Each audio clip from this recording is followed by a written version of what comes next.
Hi, I'm Ann with Cooking Light. Pumpkin bread is a great sort of seasonal treat, and I say sort of seasonal because it uses canned pumpkin, so technically you can make it year-round.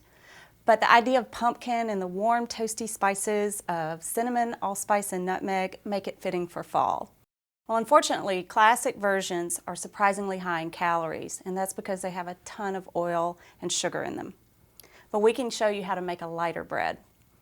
I'm going to start by combining some dry ingredients. I have flour, and be sure you measure your flour accurately. With lighter baking, there's less margin for error. I have baking powder and baking soda, and then a little bit of salt to enhance the taste, and then these wonderful spices of cinnamon, nutmeg, and allspice. I'll just give these a stir to make sure everything's well combined. Okay, now I'll combine some sugar. We're using 1 cup less sugar than most versions of this bread. I'm also going to use a combination of 2 eggs and a ½ cup of egg substitute. And that's just going to help reduce the amount of saturated fat, just a teeny bit, but small steps count.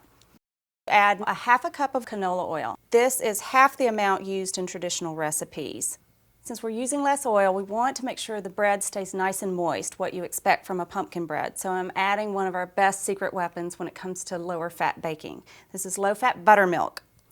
It's not an ingredient that I want to kick back and sip on, but when I add it to baked goods, it adds incredibly rich flavor and it keeps them moist.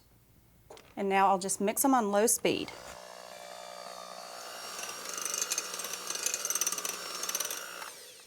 After all these ingredients are combined, I will add some water, 2/3 of a cup. Now I'll add 1 can of pumpkin, and that's what gives the bread that wonderful orange color and great rich flavor. Then I'll just beat at low speed until these ingredients are combined.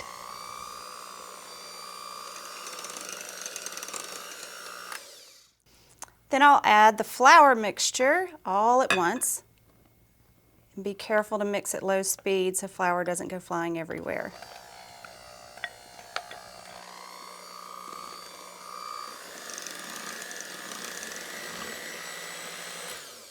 Now I'll just make sure to divide the batter evenly between 2 loaf pans.